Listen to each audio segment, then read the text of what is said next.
Welcome to the Deep Dive, the show where we slice through the noise, take a mountain of information articles, expert analysis, even our own detailed notes, and distill it all down to the most important, often surprising, nuggets of knowledge, just for you. Today, we're plunging headfirst into a topic that has sent, ripples across the entire Formula One world, sparking debates and definitely raising eyebrows. It's a narrative that's not just unexpected, but frankly, quite challenging for one of the sport's undisputed titans. We are, of course, talking about Lewis Hamilton, a seven-time world champion, and what has become, in his first year at Ferrari, an incredibly difficult, almost unprecedented start. The sheer weight of expectation surrounding his move to Maranello was stratospheric, wasn't it? A move that promised a fairy tale ending to an already legendary career. Yet, the current reality, it's a stark, almost jarringly different picture. Our mission today is to truly unpack the layers of information from the comprehensive sources you've provided. We've got insights ranging from the candid admissions of Ferrari's team principal himself to stinging, direct criticism from former Ferrari figures and a meticulously detailed statistical breakdown from a well-respected online F1 blog. Our goal is to provide you with a comprehensive, nuanced understanding of what's truly unfolding behind the headlines and the on-track drama. And what makes these particular sources so valuable, so essential for this deep dive, is their diverse perspective. They offer us both the deeply subjective, sometimes emotionally charged opinions from individuals intimately familiar with Ferrari's unique culture and inner workings. But crucially, they also provide objective, hard data that really underscores the facts, cutting through any speculation. Exactly. It's that full spectrum of understanding emotion, experience, and cold, hard numbers that will allow us and you to grasp the full complexity of this situation. Exactly right. So settle in, because by the end of this deep dive, you'll have a quick, thorough, and I guarantee a profoundly surprising understanding of this incredibly complex situation. There's more to this story than meets the eye, and the numbers, as you'll soon see, tell a truly compelling tale. Okay, let's unpack this. Let's jump right into the stark, almost jarring reality that's confronting Lewis Hamilton right now. His debut season at Ferrari has been, to put it mildly, very complicated. It's falling dramatically, unequivocally, short of those incredibly high expectations that surrounded his headline-grabbing move. Absolutely. Here's a statistic that truly hits home, resonating with the way of his career. 14 races without a single podium finish. 14 races. For any driver on the grid, that's a tough, frustrating period. But for a seven-time world champion, a driver with 103 Grand Prix victories to his name, it is genuinely unprecedented. It really is. In fact, the sources suggest it marks his second-worst career start when joining a new team or era, and unequivocally the worst performance streak of his entire illustrious career. And think about that career. It's legendary. For context, his 2007 debut at McLaren, while incredibly impressive overall, also saw a challenging early period adjusting to Formula One, but nothing quite like this prolonged podium drought. The sheer consistency and dominance we've come to expect from Hamilton have, so far, simply not materialized. And to really underscore that performance gap, to illuminate the struggle within the team, consider this.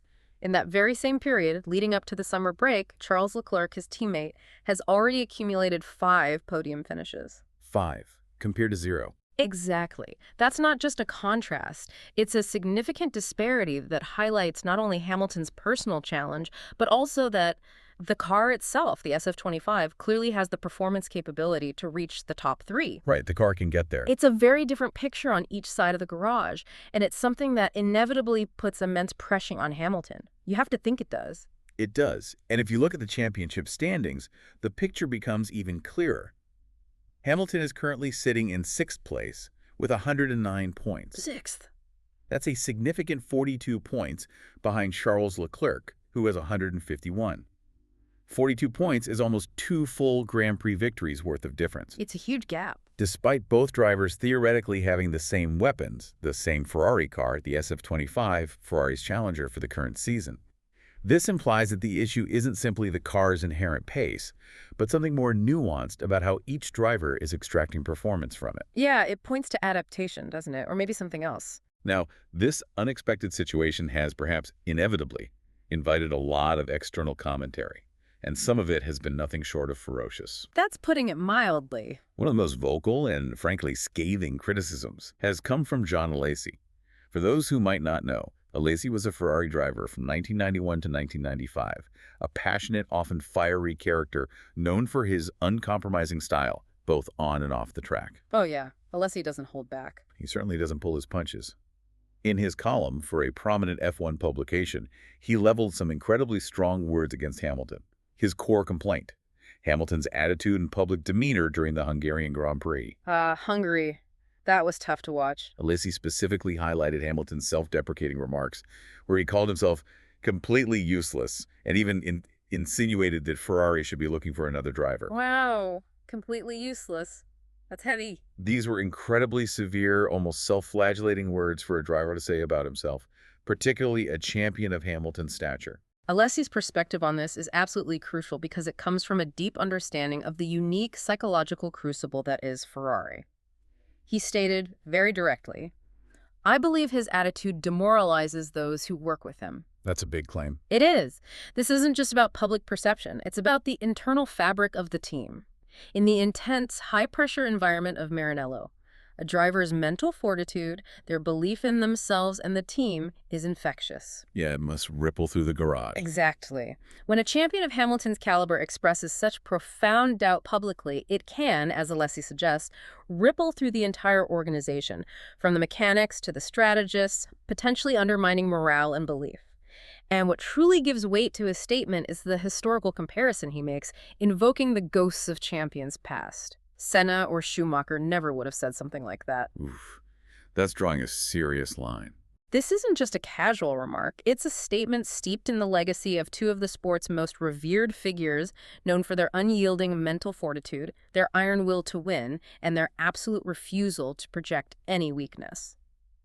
Alesi himself had a challenging, often frustrating time at Ferrari, securing only one win in 5 years during an era dominated by Williams and then Schumacher's nascent Ferrari ascendancy. Right. He knows the pressure firsthand. He understands the weight of expectation and the unique, almost spiritual difficulty of that Ferrari environment perhaps more than most. His words, therefore, carry a particular sting of truth from someone who's lived it. It's a powerful comparison, isn't it?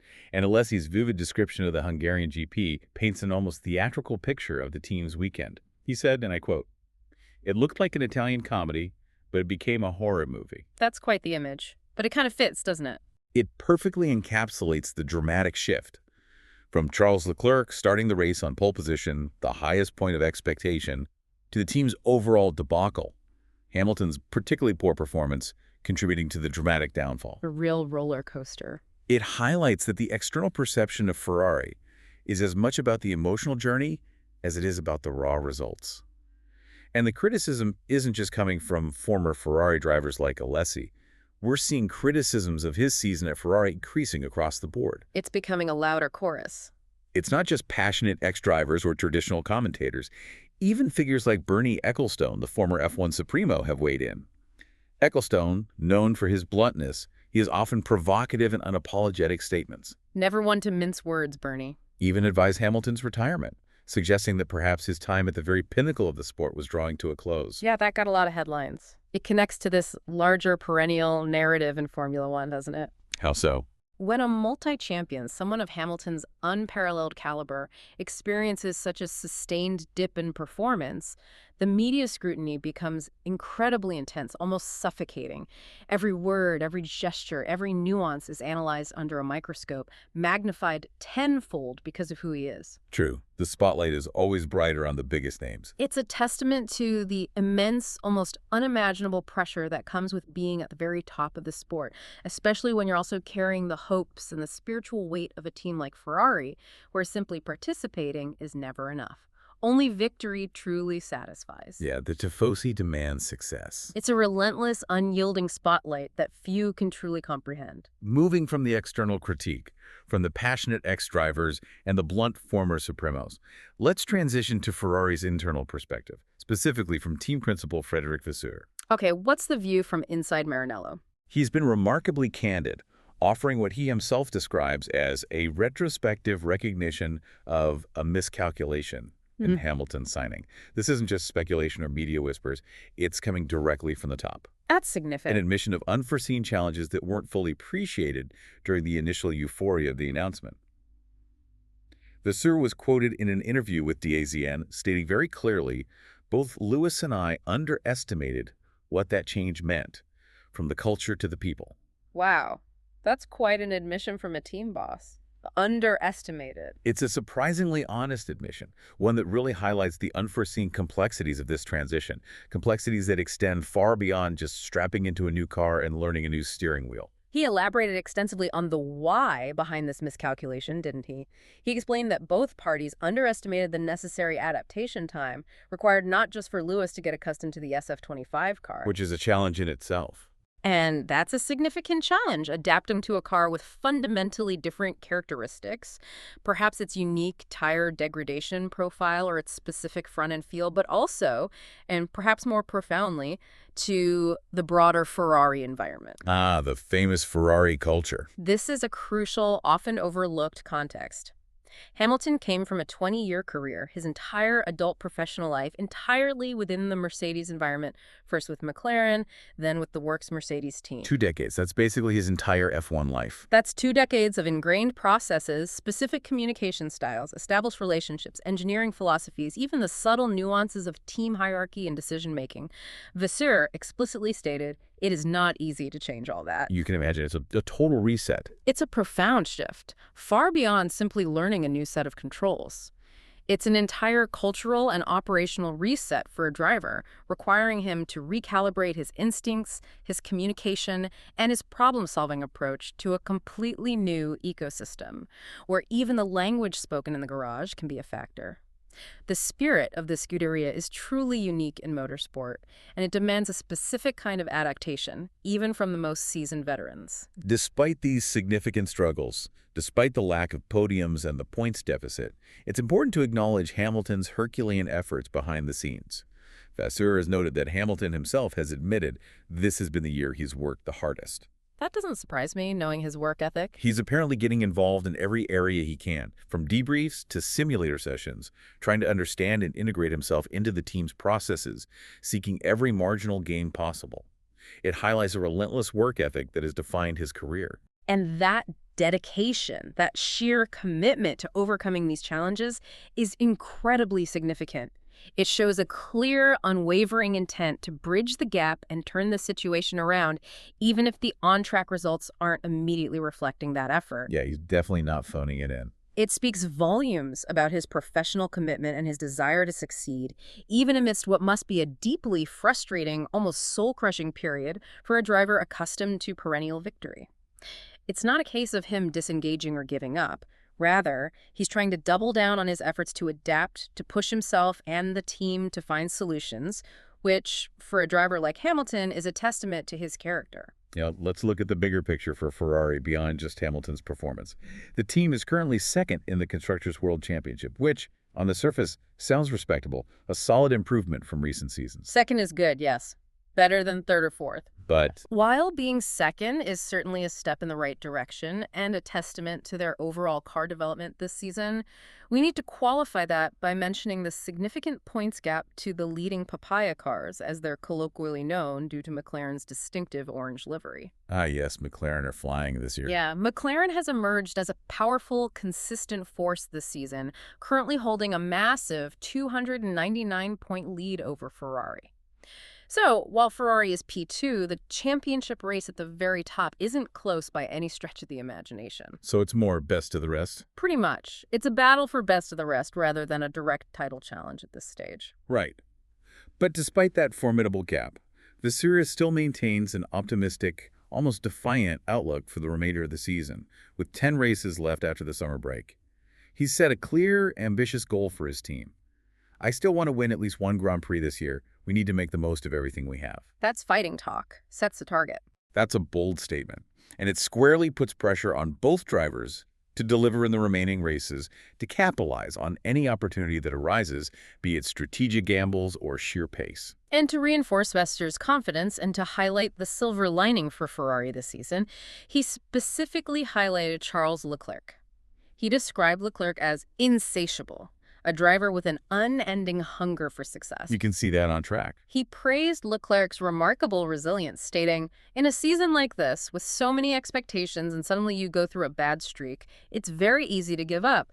But Charles never has and has always given his all, supporting the team and collaborating wonderfully with Lewis." That's high praise. It is, and it raises an important, almost unspoken question for us to consider. How does Hamilton's current performance reflect on the overall team dynamic, especially when his teammate is consistently delivering at a high level, showing the car's potential and displaying such unwavering resilience? Yeah, the internal comparison must be intense. Leclerc's strong performance, while a positive for Ferrari, inevitably adds another layer of public and internal pressure to Hamilton's already immense challenge. The comparison is impossible to ignore. Okay, now that we've heard the impassioned opinions from the outside and the candid admissions from within the team's inner sanctum, it's time to pivot to the cold, hard, detailed performance statistics. Right, let's get into the numbers. We're drawing heavily from the meticulous analysis done by the online F1 blog, soymotor.com, which has really dug into the raw numbers, leaving no stone unturned. While we understand that adaptation periods are a normal, often expected, part of switching teams in Formula One, Sure, it takes time. we must always remember, this is Lewis Hamilton. And the immense weight of those 7 world titles, the 103 wins, the 104 poles, really does weigh heavily when evaluating his current performance. The bar is set incredibly high, and rightly so. Exactly. What's truly fascinating here is that the numbers often tell a story that can be even more stark, even more revealing than the subjective opinions or even the emotional admissions. Numbers don't have feelings. Opinions can be debated, but data, when analyzed correctly, lays bare the undeniable reality. We're going to break down these numbers head-to-head, Hamilton versus Leclerc, to truly understand the performance disparity. It will reveal the current truth of their relative pace and consistency. Let's start with the classification battle, which is essentially the qualifying performance, the ultimate test of raw single-lap speed and car setup. Okay, quali head-to-head. The overall score, after 14 races, stands at 10-4 in favor of Charles Leclerc. That's a significant margin against a driver with 104 pole positions in his career, a qualifying maestro. 10-4. That's pretty clear. But what's even more telling, what really highlights the depth of Hamilton's struggle, is the nature of his 4 wins in qualifying. They've almost all been by milliseconds or very, very tight margins. So not dominant wins for Hamilton then. Not at all. Think about it. 26 thousandths of a second in Great Britain, less than a tenth of a second in Spain, just over a tenth of a second in Canada.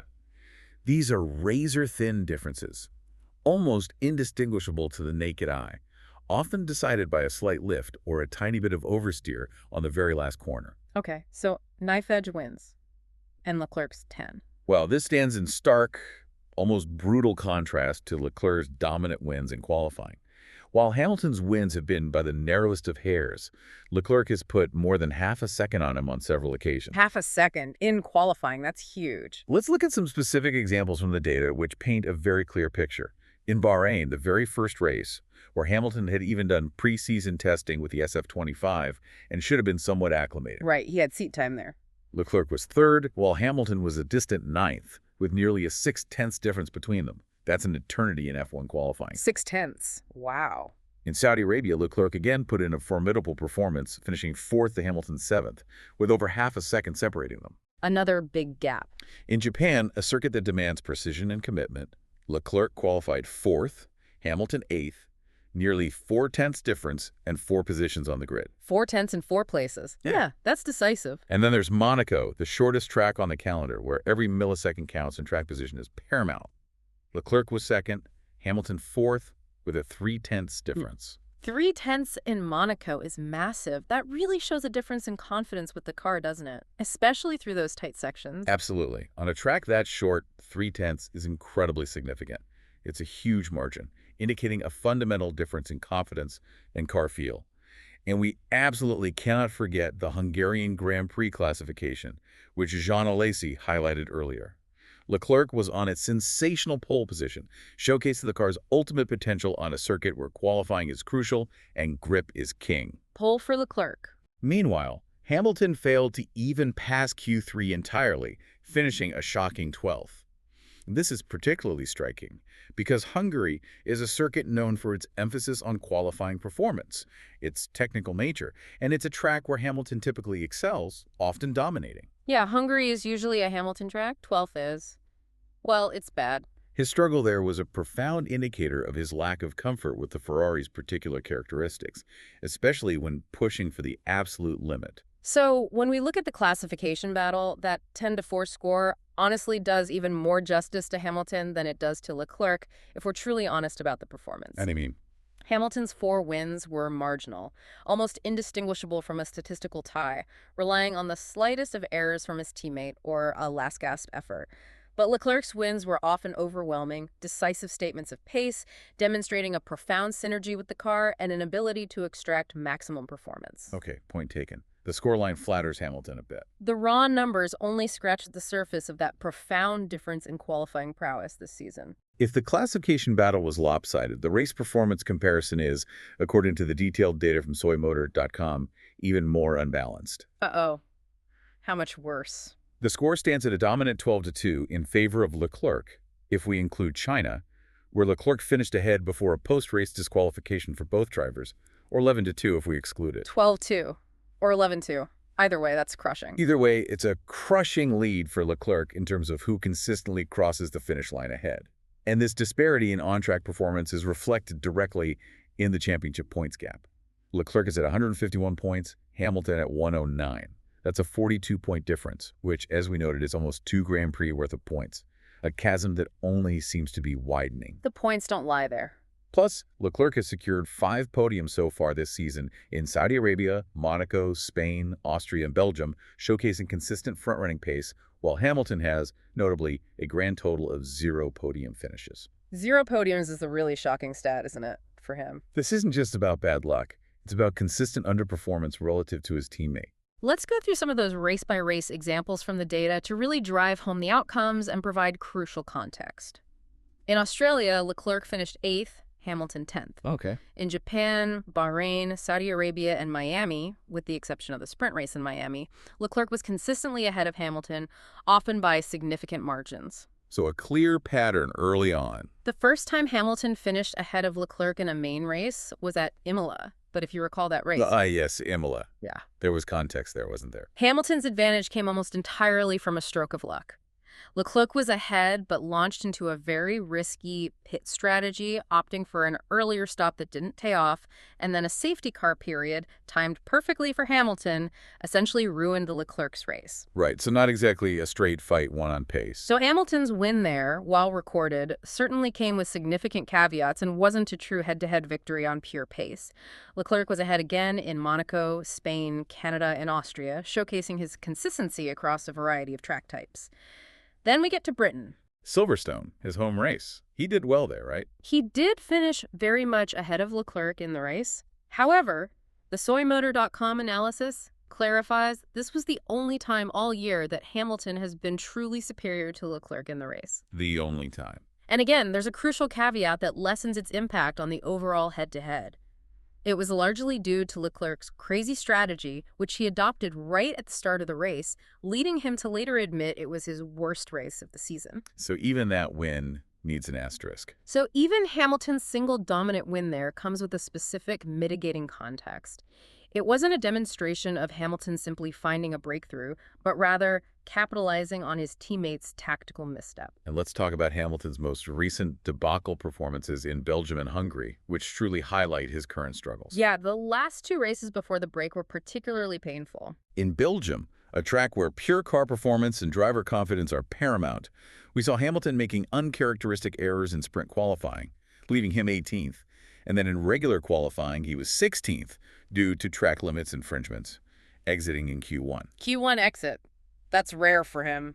And Leclerc. Leclerc, meanwhile, ended up on the podium in that very same Grand Prix, demonstrating the car's capability. Big contrast. Then in Hungary, it was even more striking.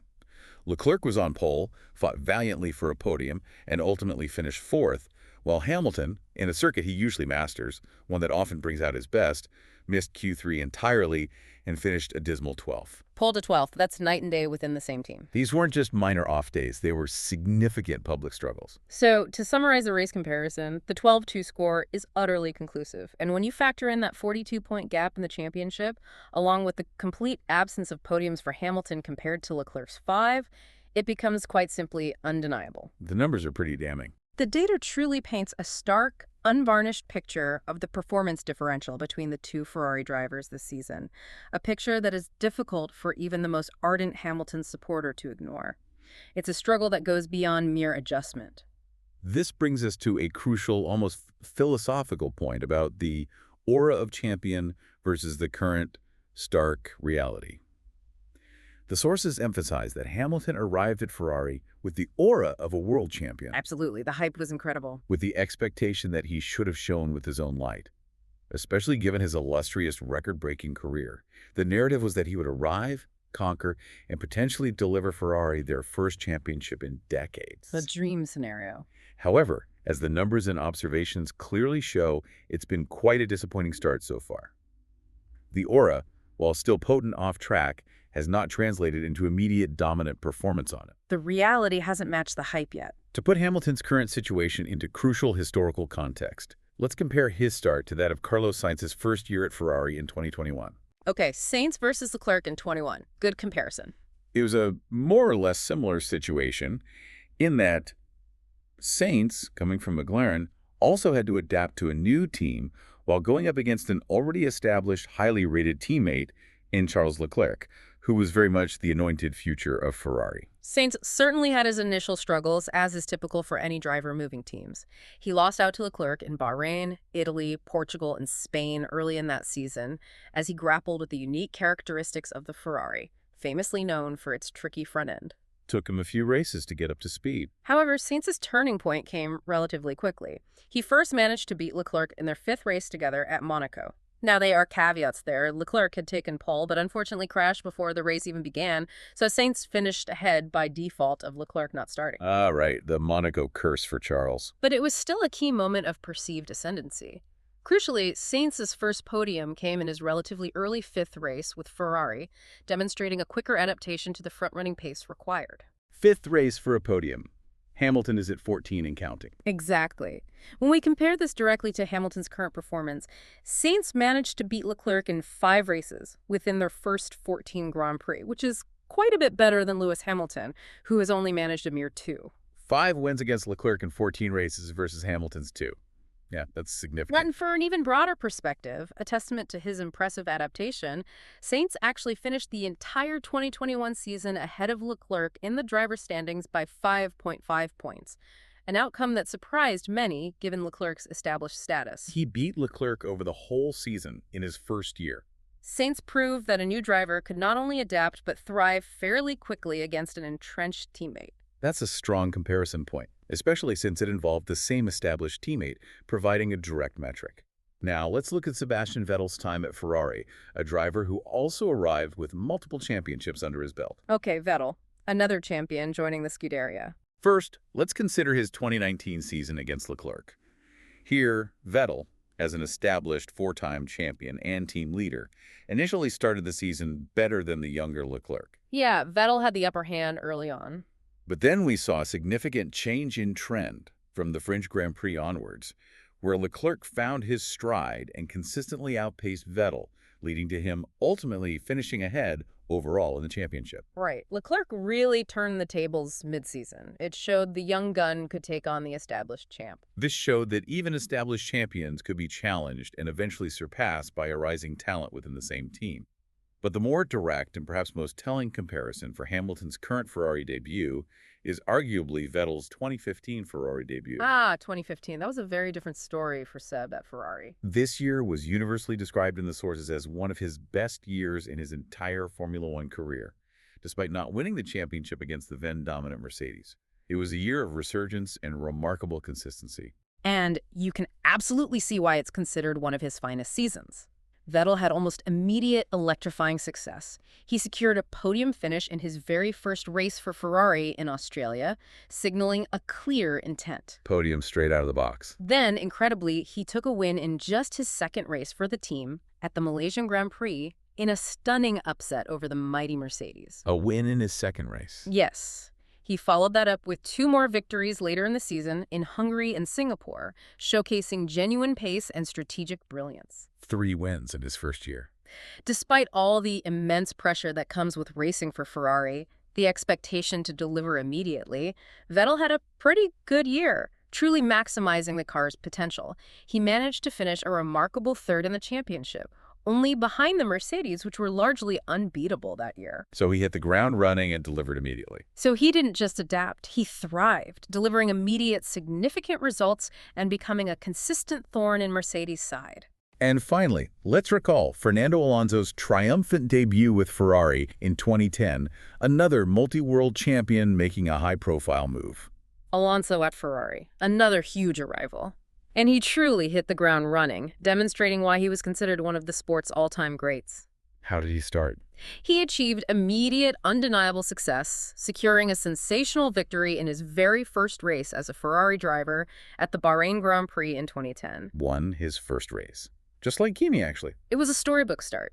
His overall Ferrari tenure was, in the words of our source, quite good, characterized by his relentless pursuit of perfection and his ability to extract every last ounce of performance from the car. He always dragged results out of cars, didn't he? Absolutely. He came incredibly close to winning more titles, only missing out due to factors like bad strategy at the crucial Abu Dhabi Grand Prix in 2010 or really bad luck, such as the dramatic Romain Grosjean incident in Belgium in 2012 that ended his race. Yeah, 2010 and 2012 were heartbreakers for him. And critically, he often didn't have a car that was consistently up to the level of Red Bull, or later Mercedes at the time. Yet, despite those limitations, he was consistently competing for championships, demonstrating a sustained level of performance that truly maximized his machinery. So what does this all mean, this comprehensive picture we've painted when we bring it all together? Let's tie it up. We've compared Hamilton with his current teammate Leclerc. We've compared Hamilton's start with Carlos Sainz's debut at Ferrari. We've looked at Sebastian Vettel's 2019 season and his spectacular 2015 debut. And we've recalled Fernando Alonso's immediate victory in 2010. And the truth, according to the overwhelming data and expert opinion, is that Hamilton currently loses in every single one of these duels. Yeah, the comparisons aren't favorable right now. There's no escaping the reality that his performance falls short of these established benchmarks set by other Ferrari drivers, including those he's racing against right now. It truly reinforces the idea that Hamilton's disappointing start, his current struggle, truly contradicts that aura of champion he arrived with, that expectation of immediate transformative impact. The aura met a tough reality. When you look at his predecessors and contemporaries at Ferrari, at how they adapted and performed at a consistently high level, even in challenging circumstances, his current struggles stand out significantly. It's a powerful illustration of just how uniquely challenging the Ferrari environment can be, even for the most decorated talents in the sport. Maybe that Ferrari pressure is just different. The numbers don't lie, and they point to a deeper adaptation issue than perhaps initially anticipated by both Hamilton and the team. Now let's delve into the champion's mindset and what this means for the road ahead for Lewis Hamilton. He himself, in a very recent press conference, made a very telling statement, one that reveals his deep-seated ambition and frustration. Okay, what did he say? He said he refuses to let the same thing happen to him as to Kimi, Fernando, and Vettel, namely not winning a title with Ferrari. It's an interesting quote, though there's a subtle correction to be made based on factual accuracy for our listeners. Kimi Räikkönen, of course, was world champion with Ferrari in 2007. Ah, good point. Kimi did get that title. So that part of Hamilton's statement isn't entirely accurate in its phrasing, but his underlying ambition is absolutely clear. He intends to win a championship for Ferrari. The fire is still there, clearly. And it does lead us to pose a direct question looking at the performance data and Vasseur's candid admissions. Lewis, it's fair to ask whether you underestimated the sheer scale of the challenge of racing for Ferrari, as your boss himself stated, because at the start of this monumental adventure, the objective truth is you haven't delivered on those championship aspirations, at least not yet. Harsh, but based on the evidence. The gap between intention and reality is stark. That said, I want to shift for a moment to acknowledge, wholeheartedly, Hamilton's courage in making this move. I applauded it at the time, and I still do. The sheer bravery Hamilton had. Oh, absolutely. It was a massive move. To leave everything he knew, everything he had built over 2 decades at Mercedes, and go to Ferrari. Especially moving to a team alongside a teammate like Leclerc, who is, as our source describes him, a beast, a phenomenally fast, aggressive, and deeply embedded talent within the Ferrari system. Walking into the lion's den almost, Leclerc is no pushover. It was a huge challenge, a monumental leap of faith for a driver in his position, someone who had achieved everything. It was something totally brave, totally audacious, and also something truly worthy of applause for a driver who could have easily stayed put in a comfortable environment. And that balance, that acknowledgement about the boldness and the current reality is incredibly important. It was an undeniably brave career move, a testament to his desire for a new challenge and his belief in Ferrari's potential. Definitely brave. But it's also true that for now, despite that bravery, he hasn't delivered on the immense expectations that accompany a 7-time world champion joining the Scuderia. I think it's simply sticking to reality to say that Hamilton hasn't delivered at Ferrari yet by the metrics we've outlined. The results just aren't there. There's no escaping the numbers and the direct historical comparisons we've just explored. The pressure for him to turn this around in 2025 and beyond is immense. So looking to the future, with these current struggles, and with the window for a championship in the current regulation era potential closing, it seems incredibly likely that Hamilton will be placing significant, almost all reliance on the next regulations in 2026. 2026, the big reset. This is often seen as a generational reset button in Formula One, where completely new car designs, new engine rules, and potentially new aerodynamic philosophies can fundamentally shift the competitive order, creating an entirely fresh slate for teams and drivers. Indeed. I imagine that from now on, he will stake everything, every ounce of his focus and effort on that next regulation cycle. It's his best, and perhaps only, real chance for a paradigm shift in performance. His big hope. For Ferrari to leapfrog their rivals and deliver a car truly suited to his driving style. He'll be hoping that the 2026 regulation package, with its new engine formula and potentially active aerodynamics, suits his natural driving style a little better, perhaps favoring stability under braking or a specific cornering characteristic that plays to his strengths. Maybe the new rules will click better for him. Given the current situation where the car perhaps isn't instinctively clicking with him as it is with Leclerc, I think that 2026 could very well be his last best card to play in terms of securing an unprecedented 8th world title. His last card. That's quite a statement. The gravity of that situation, the reliance on a future unknown, is immense for a driver of his stature. Bringing it back to the immediate future, to the here and now, there are only 10 races left in this season for Hamilton to try and reverse the situation, to find some semblance of the form we know he possesses. Time's ticking for this year. Or indeed, if we have to look purely to 2026 for any significant, meaningful change in his championship prospects. And let's not forget Vasseur's clear goal of winning at least one Grand Prix this year for Ferrari. Hamilton's performance in these remaining races will directly impact whether that team goal can be achieved. He needs to contribute to that goal. It's not just about his personal championship aspirations anymore. It's about contributing to Ferrari's collective aspirations, to securing those vital points and that elusive race win. The spotlight remains firmly on him to deliver. So, to recap this deep dive, we've thoroughly explored the core tension of Lewis Hamilton's undeniable talent and his relentless drive, now colliding with an unexpectedly difficult, almost baffling chapter at Formula One's most legendary, most demanding team. A real clash of expectations and reality. We've heard the candid, almost vulnerable admissions from within Ferrari itself, acknowledging a profound miscalculation in the adaptation process. And we've seen the unvarnished truth laid bare by the numbers that reveal a consistent struggle. And we sincerely hope you've had some significant aha moments throughout this discussion, particularly from the meticulously detailed statistical comparisons we unpack. Hope the numbers were revealing for you. These numbers, when combined with the internal and external commentary, offer a unique, multifaceted perspective, going far beyond the superficial headlines to truly illustrate the performance gap and how it measures up against Ferrari's past champions and his current teammate. It's a story of unexpected hurdles for a titan of the sport.